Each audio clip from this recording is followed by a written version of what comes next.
Saudações! Hoje mais um programa Papo das Artes, uma parceria da Academia de Letras da Bahia com a TV Alba. Estamos aqui no Centro Técnico do Teatro Castro Alves, porque estamos como convidado o Moacir Gramacho, um artista que atua nas áreas de arquitetura, direção de arte em teatro, cinema e dança, além de cenografia, figurino artístico. Moacir, como vai? Tudo bom? Muito feliz e honrado de estar aqui nessa parceria com a Alba e a Academia de Letras, para a gente conversar sobre percursos, né?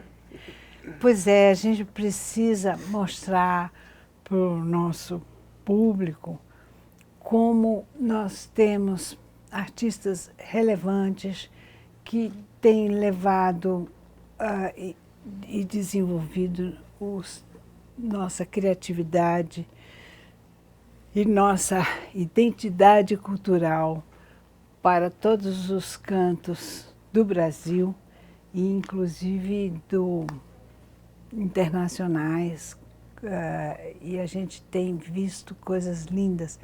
E você é um artista de várias áreas de atuação e isso me encanta. Eu queria saber primeiro a sua identidade cultural, onde você nasceu e cresceu, origem de família, assim, qual o ambiente cultural que te formou? Eu sou de uma família, eu sou de Salvador, mas fui com 8 meses para Cruz das Almas, Recôncavo. E ali vivi no que eu e minhas irmãs, eu tenho uma irmã que é agrônoma, outra é bióloga, é uma família toda de gente que lida com a ciência dentro da escola de Cruz das Almas. Então não só eu vivi no interior, como dentro do interior, que a gente gosta de dizer que era uma bolha, o mundo de Truman, né? Aquela escola agrícola de Cruz das Almas. Porque era um momento onde você vivia dentro da universidade, funcionários, professores. E eu vivi lá até 17 anos, naqueles tabuleiros entre pés de laranjas, laboratórios de taxidermia e químicas, né, entre pessoas que estavam circulando do mundo inteiro lá dentro desse interior, que é Cruz das Almas, né? Então é uma cidade muito especial para mim, a quem eu devo muito. E a esse mundo da escola agrícola, um mundo um pouco... Na verdade era um mundo científico, né, uma universidade. Incrível como é que puxou para o outro lado você. Eu gosto de dizer que eu vivia no laboratório, né? Meu pai foi um dos que trabalhou naquela história do Proálcool, tinha obsessão de... Aí tinha a família muito orgulhosa com essa história do Brasil, das nacionalidades, né? E ele, durante muitos anos, dentro daquele laboratório lá, tentando sintetizar o álcool da mandioca. Aquilo mexeu muito com a minha cabeça, o laboratório, a química.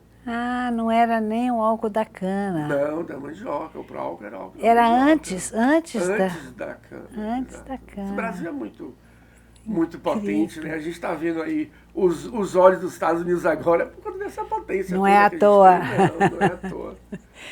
E como é que você chegou à arquitetura? Eu estava pensando isso hoje. É um dilema, uma incógnita. Não um dilema, uma incógnita. Eu sempre desenhei. Eu me lembro que com uns 10 anos eu fiz uma planta de minha casa e sempre pintei. Essas duas coisas eu sempre tive. Sempre trabalhei com... Por conta própria? Por conta própria, com texturas, com... Eu me lembro que meus primeiros trabalhos que eu encaixei foi desenhar a capa dos trabalhos do colégio, dos meninos da lindo. Né? Você já era um gráfico. Mickey, aquele negócio que todo mundo queria. Eu sempre queria, não, vamos botar uma coisa diferente, mas eu hoje estava relembrando essa história, sabe? Eu sempre trabalhei com desenho e a química, essa coisa dos processos, sempre aí do lado.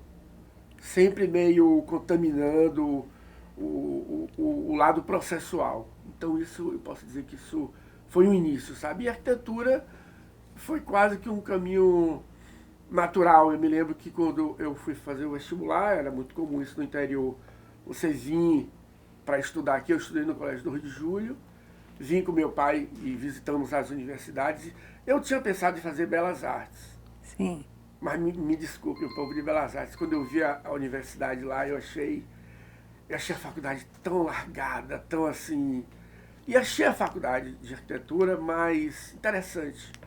Achei aquele ambiente mais provocador, assim, eu pensei, bom, como eu já pintava, eu vou entrar em arquitetura para ver o que é que dá, né? E minha grande referência era a Cruz das Almas, aquele mundo, e eu tive uma grande decepção quando cheguei aqui.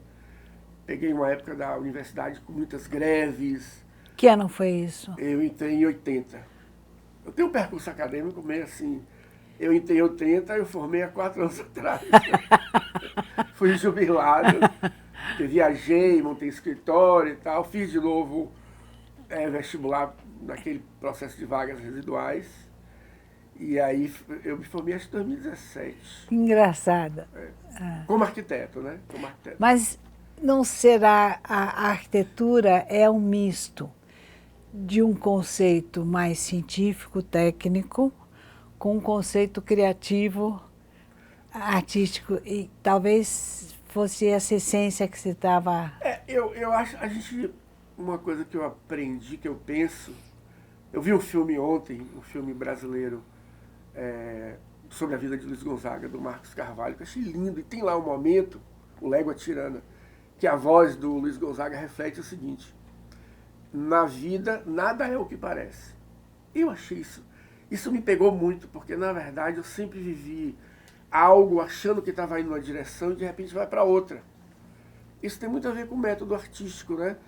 Enquanto na arquitetura, ou na ciência, você planeja. Início, meio e fim. O nosso método artístico, você bem sabe, é oblíquo, né? Minha chegada ao cinema foi assim,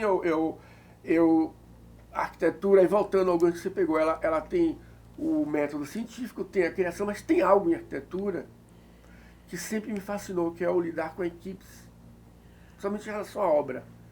E aí você tem uma superposição muito grande com o que é a direção de arte em cinema. É conduzir uma grande equipe para um objetivo. Como a gestão disso aqui, né? Gestão é isso também, né? É tudo um pouco parecido. E a arquitetura te dá isso, porque você tem que entender de orçamento, das materialidades, tem que pegar um conceito, ir até ele, mas acima de tudo conduzindo pessoas. E entendendo o programa, ou seja, o objetivo daquela obra, né? O que aquela obra pretende atingir. E isso, você tem que ter um pouco de filosofia também, né? Total. Tem um livro, né, que é Os 5 Princípios da Arquitetura, de Vitrúvio. Sim. Onde ele diz lá, que é muito bacana, ele fala assim: o que é que o arquiteto precisa saber? O arquiteta tem que saber dos astros, para saber localizar a cidade, tem que saber de medicina, para que as pessoas que ali vão viver tenham saúde, tem que saber de culinária, para os tempos enormes que eles vão passar construindo, ele, se tiver que cozinhar comidas saudáveis, além das materialidades, além dos orçamentos, você tem que saber de tudo. E do pensamento, né? Porque a arquitetura não é só a construção, é isso, o vazio. Eu gosto sempre de dizer assim, que importa mais, para mim, pelo menos, a luz, a relação entre os espaços, e isso já é bem dança, né? Porque espaço, eu tive a sorte de ter casado e vivido com um arquiteto. Sim, claro. Que me ajudou a organizar o espaço, só que eu organizava esteticamente e conceitualmente, enquanto que vocês, arquitetos, organizam o espaço para a função que aquela obra tem, a função prática, né? Sendo que a função também ela é bem relativa, porque a maçaneta serve para abrir e fechar uma porta, mas serve de cabide também, né? Você chega, joga a roupa na maçaneta, a depender do design da maçaneta, ela joga a roupa no chão e segura. Tem que pensar isso também. Qual das atividades que você tem feito a que lhe dá mais estímulo, mais prazer? Poxa, essa pergunta é bem complexa. Eu sou uma pessoa muito apaixonada, vivo tudo com muita intensidade. E tem hoje, assim, eu acho que tem um excesso de atividade, eu estou tentando fazer um processo analítico de cortar, eu já tenho 63 anos, então é muita coisa. Faço cinema, agora comecei a dirigir filmes de cinema, que é uma coisa que me fascina, né? Vamos estrear em breve um documentário sobre o Centro Técnico, feito por mim e por Maria Carol. Se chama No Coração da Cidade. Bonitinho, muito legal, um mergulho que a gente fez aqui dentro. Antes que você faça, só explique para mim e para nossos espectadores o que é engenharia do espetáculo, que eu acho que faz parte da sua... Sim, que é outro lado fascinante, né? O que chamam em inglês backstage, na verdade, que é tem a ver com o palco, né? Se você pensar que um palco é uma grande máquina, que é? No sentido que pode ser uma máquina orgânica, mesmo que você esteja encenando um espetáculo de dança no meio de uma praça vazia, você tem ali... Transformá-lo num espaço cênico e que é um palco. Isso. A engenharia de espetáculo se refere a tudo que está atrás da cortina ou atrás da parede mágica, né? Que faz a coisa acontecer. É a sonorização, a caracterização, a maquiagem, a fotografia, os efeitos especiais, tudo que cuida da visualidade e da construção da cena. No caso, já estendendo para a direção de arte, ela coordena todo esse setor em um filme, no caso, em um produto audiovisual. Quer dizer que um diretor de arte, ou seja, você, em cinema, tem que conhecer som, iluminação, espaço, a arquitetônica, a questão da localização, figurino, quer dizer que tem que dominar inclusive a parte de interpretação, teatral, tudo isso. Isso, porque, e aí entra muito conhecimento, isso que a gente falou da arquitetura, como um trabalho de condução. Uma vez eu fiz um filme, O Deserto Feliz, direção de arte aqui, de equipe baiana, do diretor pernambucano Paulo Caldas, mesmo que trabalhou no Baile Perfumado. E um dia a gente conversando, estava ele, o diretor de fotografia, o Jacinto Feijão, e o Paulo, para mim, definiu muito bem o que era a direção de arte. Ele falou assim: Moca, é o seguinte, tudo que é luz e sombra é com Feijão, o diretor de fotografia. Tudo que é dramaturgia, história, o tempo, é meu, do diretor. O resto é teu. Ah, que interessante. O resto é tudo que é visualidade. Claro que é uma forma bem divertida, né, de dizer isso. E, na verdade, acima de tudo, a direção de arte ela estabelece um diálogo. A depender do filme, do projeto, você nem tem muita construção. O que você tem é muito um conceito. Por exemplo, O Deserto Feliz, na época, inclusive a gente ganhou melhor arte no Festival de Gramado daquela época. Entre os muitos outros prêmios que você ganhou. E o Arte para a Bahia, a equipe toda baiana, a gente levou para lá. O conceito desse filme é assim, como o filme tratava da história de uma menina que entra no mundo da prostituição, a gente resolveu esfriar o filme. Ou seja, tirar todos os tons quentes, para tirar tudo que era o glamour do filme. Isso, olha o que eu falei, esfriar o filme. Quer dizer o quê? Se a gente ia filmar na Boa Viagem, raspa, tira tudo que é cadeira amarela e vermelha e bota a cadeira branca. Mas olha que engraçado, o oposto do que eu estou vendo agora, um seriado Psico. Exatamente, do Meirelles, né? Que ele até parece Almodóvar, ele usa todas as cores possíveis. Olha que engraçado. E é o mesmo tema. Pois é, o mesmo tema. O Deserto Feliz, na época, ele é um filme que marcou muito o cinema brasileiro, porque é um filme frio, às vezes as pessoas se irritavam exatamente por isso. E isso foi trazido pela direção. Paulo Caldas. Mas claro, a interpretação dele. Eu não quero glamorizar esse mundo, porque a gente fez uma pesquisa, fomos em Petrolina e vimos assim que, inclusive, é muito forte no cinema mundial essa associação entre o mundo da prostituição, das garotas de programa, com o mundo glamouroso. O Batom, O Beijo da Mulher-Aranha, um filme nacional que traz isso. E a gente disse, então vamos esfriar esse negócio. Legal. E esfriamos a tal ponto que você não vê uma camisa amarela, uma camisa vermelha no filme. E isso impacta, sabe? A personagem, ela tem um percurso, ela sai de Petrolina e vai para Recife, e entra nesse universo, e o sonho é arranjar um gringo para casar. E a gente faz isso todo com a frieza, e nessa frieza ele traz, por exemplo, a uva, a vinícola. É incrível esse filme. E aí? Eu até agora não falei em grandes construções, já falei em conceito. Conceito. No próximo bloco, nós vamos falar mais detalhadamente e aprofundar um pouco exatamente os conceitos de Gramacho em relação às artes.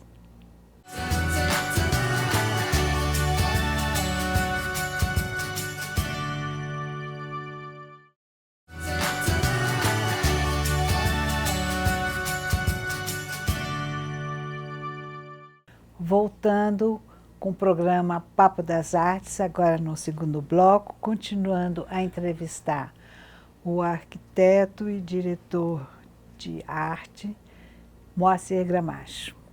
Moacir, continuando o que você estava falando, eu queria que você falasse um pouco sobre o seu conceito de arquitetura e as outras linguagens artísticas. Conceito em geral.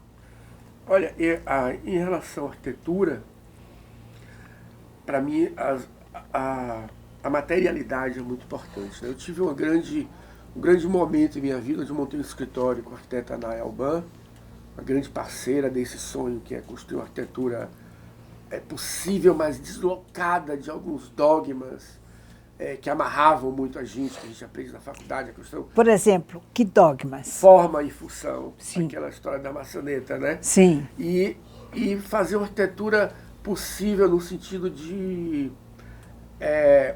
que ela pudesse se contaminar com outras experiências. Quando eu fiz o escritório, comecei o escritório com Naya, coincidiu que foi um momento em minha vida onde eu comecei a fazer muito teatro. E outro dia até li um texto muito bacana do pesquisador e arquiteto Nivaldo Andrade, um arquiteto muito importante, que o olhar de Nivaldo é muito importante para a gente, e ele chama a atenção para a contaminação que houve no 743 com o teatro. Olha que interessante. 743 era o escritório meu e de Naya. E um exemplo que eu cito dessa parceria, e que teve inclusive um resultado muito positivo, que deu um prêmio internacional para a gente, numa Bienal de Arquitetura em Lisboa, nós ganhamos o grande prêmio com a praça, que o pequenininho, uma praça em Juazeiro, da Bahia. E a ideia dessa praça, a gente pegou esse projeto, e na época a gente estava pesquisando com uma coisa de umas tramas, e aí a gente foi para Juazeiro, eu e Nai, disse, não adianta botar banco aqui, nem planta, que os bodes comem tudo, os bodes comem plástico, comem tijolo, comem a zorra toda. Então a gente resolveu, muito inspirado na Mesquita de Córdoba, criar uma malha, trazer a história do número decimal, e cobrir essa malha com um cesto feito com tiras de material reciclado. Essa pracinha está lá até hoje. Foi construída? Foi construída e está lá até hoje, em Juazeiro. Chama Praça Dedé Caxias ou Praça Turca. Turca porque é uma... Inspirada em Córdoba. Inspirada em Córdoba, que na verdade foi feita pelos árabes, né? Mas a gente tomou emprestado esse erro nosso de confundir os turcos com os árabes. Então, assim, voltando à questão da arquitetura, isso aconteceu porque a gente tem essa preocupação também. Você está falando de conceito do... Eu acho que no nosso caso, no meu caso hoje cada vez mais, o conceito é um método de trabalho. Ah, olha aí. Isso é incrível. Onde o processo ele condiciona o resultado. Não é algo que você desenha. Por exemplo, essa praça, ela começou no croquis. Eu fiz uns croquis lá em Juazeiro, depois a gente fez a maquete e foi para a obra.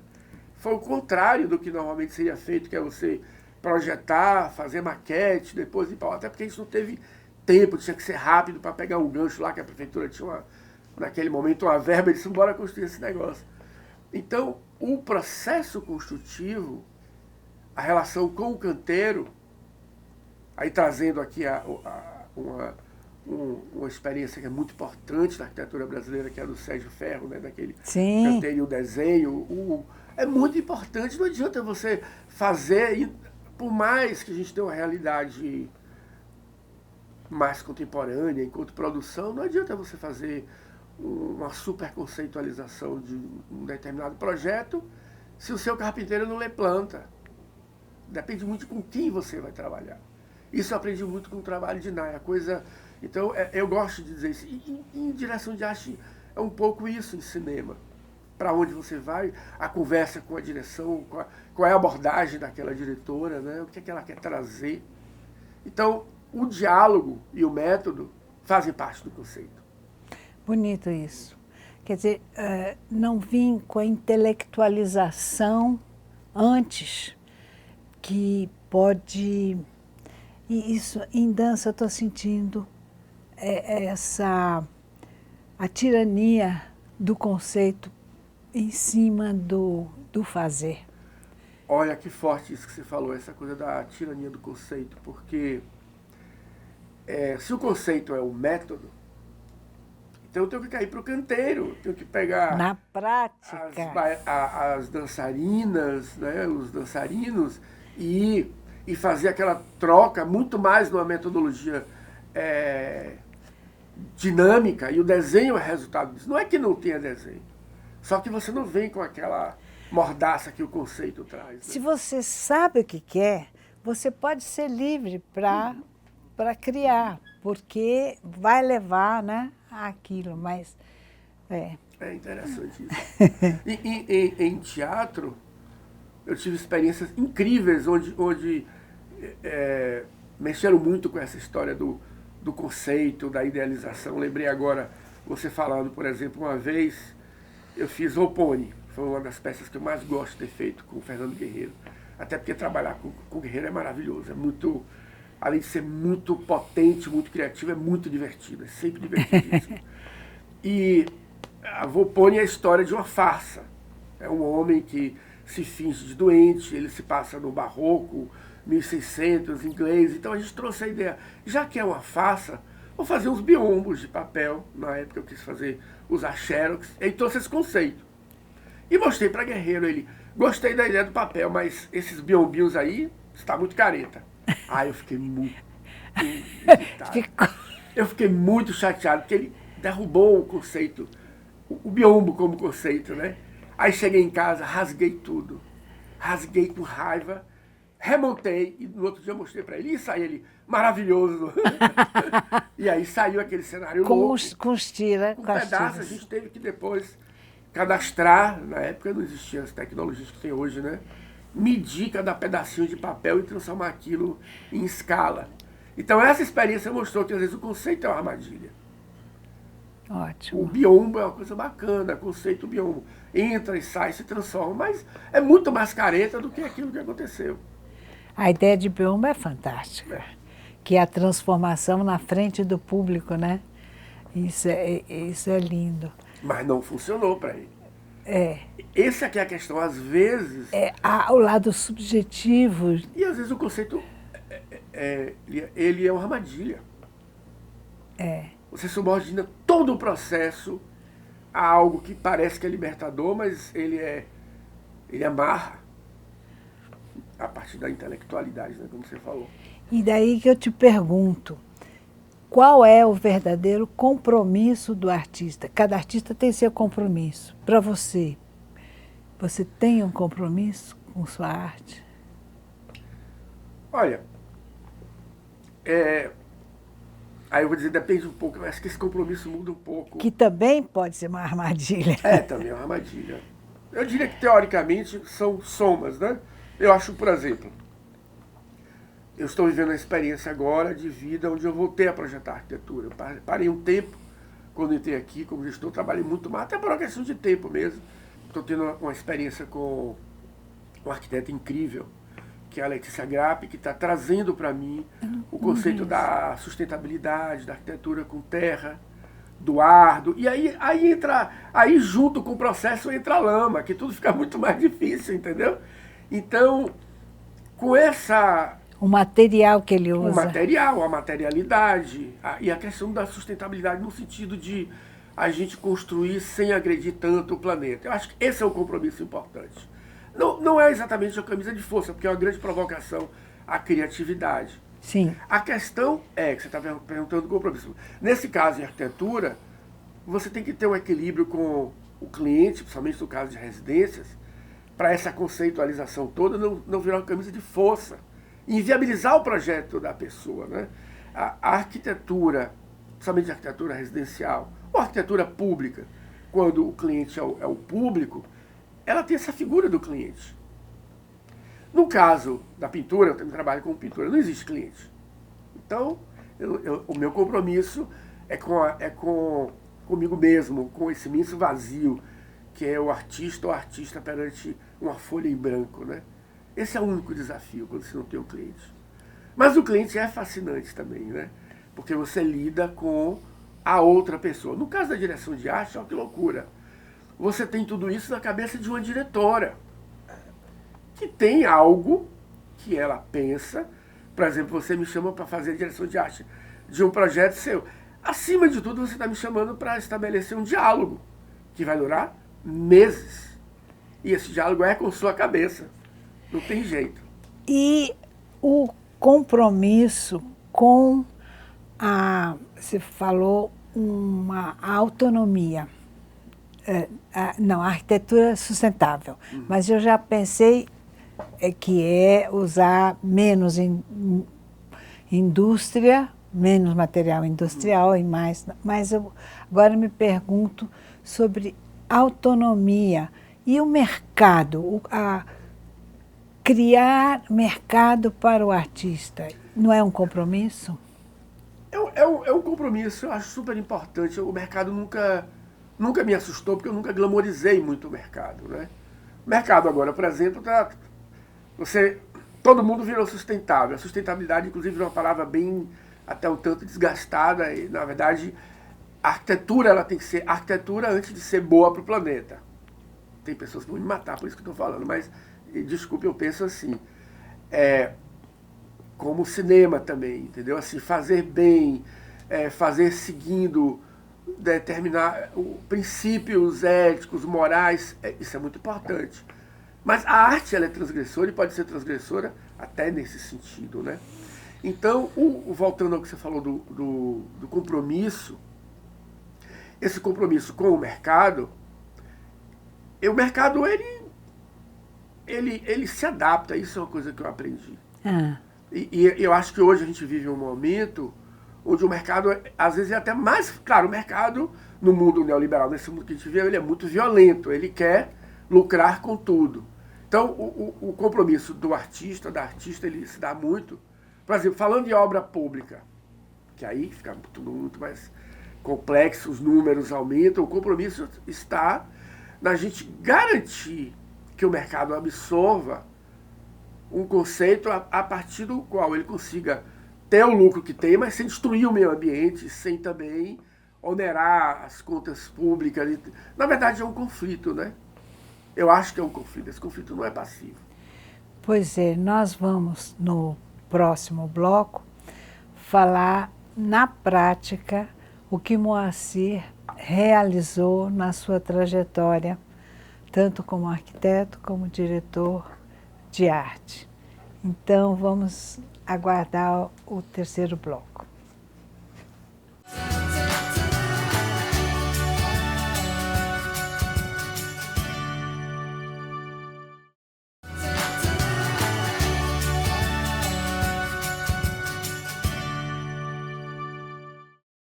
Voltando ao programa Papo das Artes, hoje como convidado Moacir Gramacho, aqui no Teatro Castro Alves.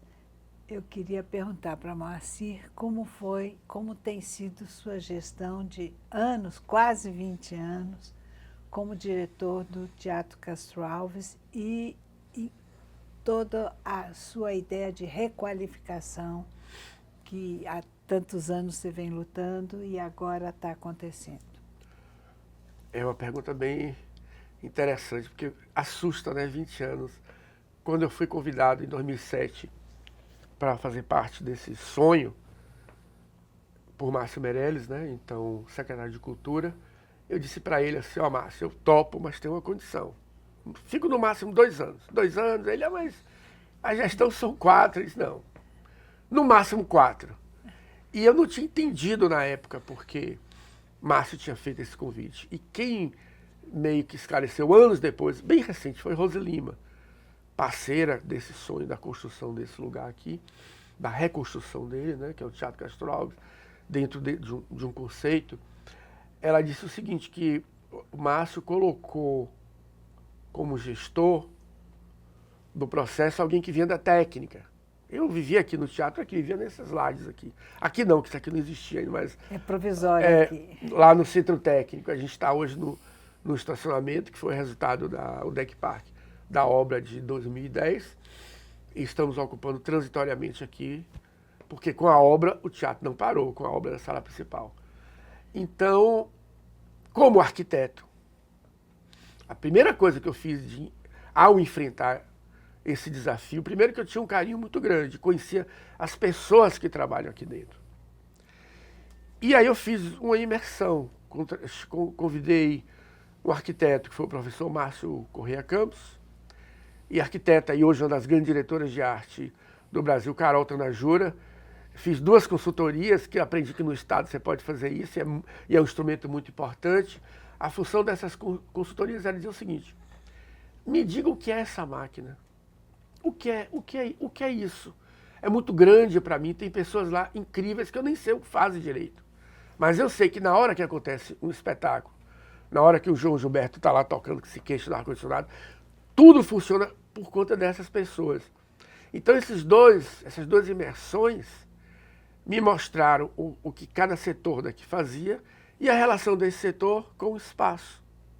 E aí eu não posso deixar de registrar o fato de o Teatro Castro Alves ter a arquitetura que tem, né, do projeto do Bina Foniar, que é um arquiteto carioca, é um exemplo de arquitetura quase única no Brasil. Linda. Ela tem uma singularidade que é um prisma monolítico, que está deitado aqui dentro da colina. Ele joga toda a altura do palco, que em geral é monumental, para o fundo, né? Você não vê, você está no Campo Grande e você vê a linha. Então essa arquitetura, esse ambiente junto, somado com o desafio que era pegar essa máquina e alinhar com o projeto de governo, isso é muito importante, com a base social, porque aí entra o conceito. O que você vai fazer no TCA? Márcio Meirelles nos encarregou de dizer o seguinte, olha, o TCA, eu estou falando de 2007, né, um momento importante da cultura política do Brasil, um momento de mudança radical, de conceito, início do governo Jacques Wagner. Lembrar que o ministro Gilberto Gil, isso, que trouxe um conceito de cultura fantástico. Ele foi, além de ele ser um gênio musical, ele foi um grande ministro de cultura. Muito importante isso que você está trazendo, porque o que nós depois fizemos aqui, que chamamos de Novo TCA, foi totalmente baseado na política e no desenho de Gil, de você relacionar o equipamento, essa grande máquina, com um viés social. Daí surgiram programas como o Domingo Real. Por que surgiu o programa Domingo Real? Um dia, eu e Rose Lima conversando assim, não tinha ainda orçamento e havia essa orientação na transição de governo, né, de que esse equipamento ele era muito querido pelas classes A e B, mas as classes C, D e todas as outras camadas da sociedade viam o TCA como um lugar distante. Como é que você aproxima? Como é que você mexe isso sem perder a tal da excelência, né? Porque o pessoal dizia, eu recebia cartas anônimas. Sim. De pessoas dizendo que quando a gente abrisse a casa com o Domingo Real, as pessoas iam destruir as poltronas, olha que loucura. E quem destruía eram os antigos. E outro tipo de público, né? Então, essa viagem, esse mergulho em repensar essa máquina e alinhar esta máquina dentro de um projeto de governo. E aí é muito importante citar a continuidade, né? A continuidade desse sonho. Esse governo do qual eu ainda faço parte, ainda estou nesse processo, ele fez algo que é muito inteligente.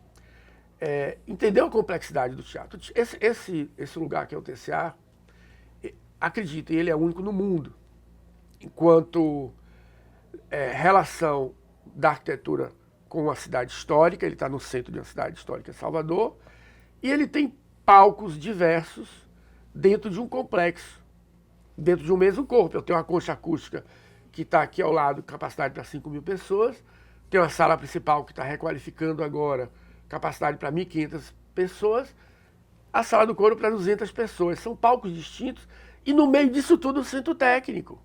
Fora os espaços alternativos da OSBA, do Balé do Teatro Castro Alves. Então, essa dimensão de complexo com toda essa potencialidade, ela não existe. Ninguém tem uma concha como essa. Assim. Um dia de pico, o TCA recebe até 11.000 pessoas. Juntando os três. Tudo. Que consegue simultaneamente todos os palcos estarem funcionando. Isso. E essa ideia, voltando a esse momento de pensar a política pública com o viés social, foi o que orientou a gente. Os primeiros relatórios que nós fizemos, assim, olha, a máquina é muito grande, a manutenção, a sala principal já demonstrava assim, desgaste dos materiais na blindagem acústica. O que é a blindagem acústica?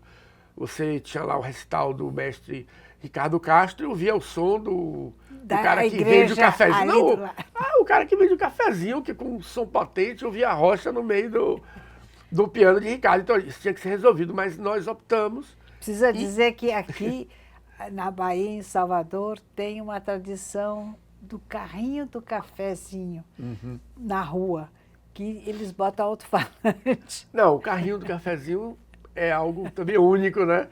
E eles têm uma potência sonora que a gente tem que saber projetar um espaço para poder colocar uma orquestra dentro e não ficar pedindo, como a gente fez várias vezes, ao pessoal do cafezinho para baixar o som. Eles cordialmente sempre baixavam, né?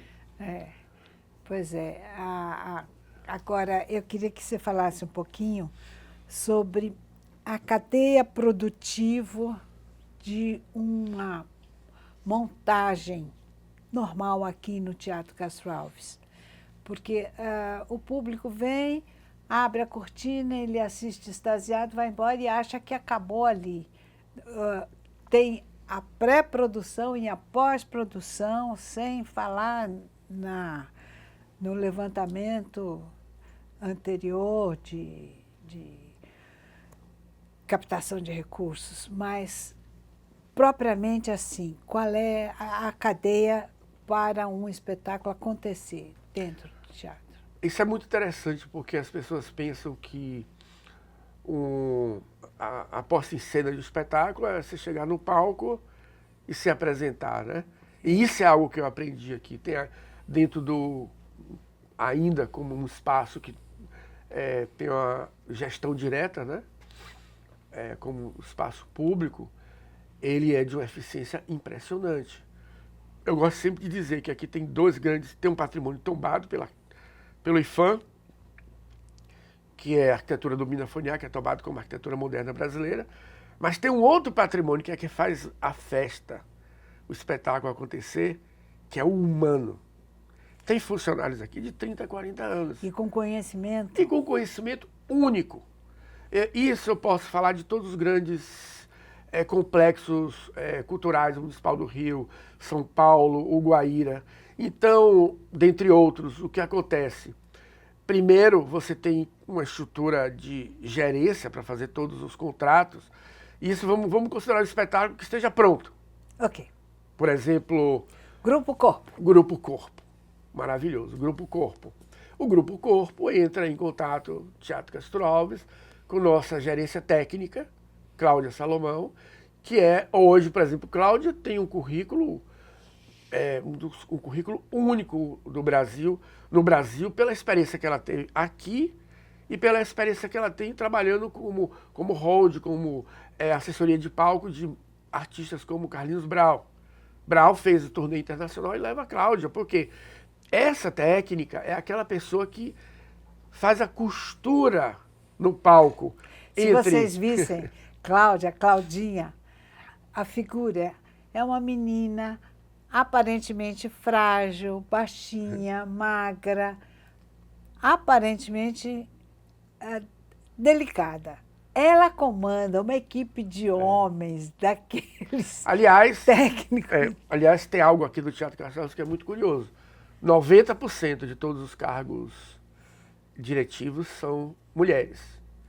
E cargos... 90%? 90%, se não mais. Por exemplo, a direção artística. Aqui, o Centro Técnico, durante esses 20 anos, o Centro Técnico teve Rose Lima como diretora artística, 4 ou 5 diretoras, todas mulheres, pessoas incríveis e que lidam com um batalhão de homem maluco. E aí, voltando àquilo que você falou do percurso, né? Da montagem do espetáculo. Então, quando o Grupo Corpo entra em contato com Cláudia Salomão, ela vai perguntar qual é o espetáculo, pede para eles mandarem um desenho desse espetáculo. Primeiro pauta, né? E, em paralelo, entra em contato com a pauta. Acontece junto. Então, você tem uma equipe técnica com a equipe de gestão que faz um trabalho de gestão técnica e gestão também, porque o que acontece? A pauta, tem algo muito interessante sobre a pauta. Não é apenas você dizer, o Grupo Corpo quer a pauta que ele quer se apresentar em setembro. Sim, o Grupo Corpo, desculpe, eu não expliquei, é um dos mais antigos e mais eficientes e maravilhoso grupo de dança com pederneiras, os dois pederneiras, o diretor e o coreógrafo. Irmãos. Pronto, importante isso que você falou, porque o que é a gestão de pauta? O Grupo Corpo tem setembro para se apresentar aqui. Então a nossa gestão artística diz, olha, eu tenho esse dia, mas coincide com o mês da dança. Todo o público vai estar durante 20 dias intoxicado por dança. Quando vocês se apresentarem... Já desgastou. Será que você não pode ficar um mês a mais e vir em outubro? Então, essa gestão, ela é feita em paralelo. É um trabalho muito sutil. A sensibilidade. É um trabalho muito sutil. Então, uma vez que você fecha a data e vê que o teatro está apto para receber aquele espetáculo, como sempre tem alguns ajustes técnicos, você... Tem que ver a dimensão do espetáculo. A dimensão, o que ele tem de luminotécnica, o que ele tem de efeito. Um bom grupo como o Corpo já tem o seu desenho todo, como é que se chama? Ele tem sua cenografia, tem seu figurino, mas sempre tem ajustes. Mas ele manda para vocês irem preparando. Aí tem a equipe que é coordenada por Cláudia Salomão, a gerência técnica, que vai analisar, tem uma grande reunião com aquela equipe, e diz, olha, vem aí o Grupo Corpo, e eles precisam de uma rampa ou de uma parede. Tem uma parede que está lá em Belo Horizonte, mas será que a gente não faz aí? Aí entra o Centro Técnico, que pode fazer uma parede aqui, para eles colocarem a parede deles junto. Então, é um mundo que tem, é o backstage, é exatamente a engenharia de espetáculo. E o que o Centro Técnico faz, durante esses anos todos, o que nós fizemos foi colocar esse lugar aqui, que é o Centro Técnico, realizando esses apoios, mas gerando conteúdo com esses apoios. O que é isso? O que é o conteúdo. Isso é muito legal. O exemplo do Grupo Corpo é maravilhoso. Por exemplo, você tem lá um cenário onde você tem... Vou usar a Débora Coker, vamos pegar outro grupo de dança. Que também é o segundo grupo mais... De uma cenografia incrível da Débora, que tinham aqueles vasos. Tinham vasos que... Vasos de louça, que quebram e que desciam no palco. Quando eu falo de conteúdo, é conteúdo em relação à cenotecnia. São milhares de vasos espalhados no palco. Eles tinham um sistema que era um imã que entrava e abria. Então ele pegava o vaso. O conteúdo que eu falo, do ponto de vista da cenotecnia, é estudar esse sistema, registrar e transformar ele numa documentação técnica. Esse é o trabalho do centro técnico. Como nós temos aqui o Fritz, que é o mago dos efeitos. Dos efeitos, né? Para descobrir esses truques técnicos. Então, por trás da gestão de um espetáculo tem um mundo. E esse mundo, ele gera dinheiro, ele move a economia criativa. É um mundo poderoso. Empregos. Quer dizer, ninguém sabe quantas pessoas, até para um espetáculo, um monólogo, por exemplo, Alton Bastos. Sim. Vem aqui e tem um monólogo dele, um texto dele maravilhoso. Pensa que é só ele em cena? O que tem por trás? Exatamente. Quantas pessoas não foram empregadas, né? Tem toda uma dinâmica. E aí, no caso, como nós somos um equipamento público, essa é uma grande diferença. E tem, dentro desse equipamento, espaços como esse, como o Centro Técnico, que destina tempo de técnicos e técnicas à qualificação, à formação, a essa geração de conteúdos técnicos. Esse lugar ele tem uma relação muito forte com um projeto de política pública que tem um viés social. Porque se é um lugar só privado, ele não vai perder tempo ensinando, nem gerando conteúdo. Porque o objetivo dele é outro. O objetivo é outro. Então isso é muito importante, né? A atual requalificação que está sendo realizada como a terceira etapa, né, desse ciclo de qualificações que começou lá em 2010 com o concurso público, ela foca, traz um aporte tecnológico muito grande para o centro técnico, inclusive com a criação de um novo espaço. Um dos espaços muito queridos aqui era onde você lembra onde era o nosso guarda-roupa, que era era o lugar de ensaio da Ebateca, né? O primeiro, a sala 1, né? A sala 1. Essa sala, ela vai se transformar no que a gente chama de laboratório cenográfico, que é um espaço onde pode se montar, onde você pode montar do mesma dimensão que o palco. Isso. E isso ser uma experiência. Montar um cenário inteiro para se experimentar, né? Exatamente.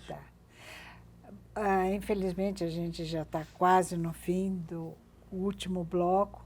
Eu queria que você desse um recado para os jovens artistas que estão namorando com a direção de cena ou que estão pensando em entrar nessa área que Moacir atua. Eu queria que você falasse um pouco das necessidades intrínsecas desse campo de trabalho, quais são as qualidades essenciais. Poxa, sempre me perguntam isso, né? Quando eu, de vez em quando, vivo uma experiência como diretor de arte e ensinando também em oficinas, cenografia, figurino, sempre as pessoas perguntam. É bem interessante que você trouxe. O que eu digo é que, pelo menos no meu percurso, eu aprendi fazendo e aprendi com as pessoas, né? As pessoas que cruzam, tem pessoas que cruzam em sua vida que são verdadeiras enciclopédias, não é à toa. Você não sai sem um arranhão depois de ter trabalhado com o Fernando Guerreiro ou com a Nelly Frank. Você não sai normal. O grande conselho que eu dou é, enquanto você puder potencializar o máximo essa experiência no fazer, ter também o máximo de informações técnicas e de conhecimento sobre esse mundão. Tem uma coisa que acontece hoje que é muito curiosa. O conhecimento, teoricamente, está aí à mão, né, Lia? Você dá uma googada, e eu tenho cada vez mais cruzado por pessoas que cada vez sabem menos. Isso é muito doido, porque assim, aquela história que eu contei antes, quando eu me lembro que uma vez eu precisei de um livro e pedi a um professor da Faculdade de Arquitetura, E ele perguntou, você sabe italiano? Porque esse livro é importante, mas estava em italiano. Eu disse, eu não, mas olha as figuras. Então você tinha que ter uma amizade com o professor para emprestar o livro, para ter acesso àquela informação.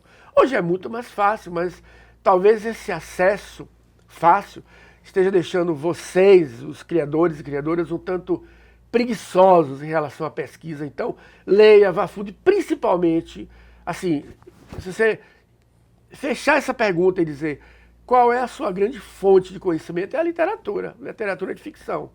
É Borges, é Jorge Amado, é Manuel de Barros. Nunca foi muito da técnica.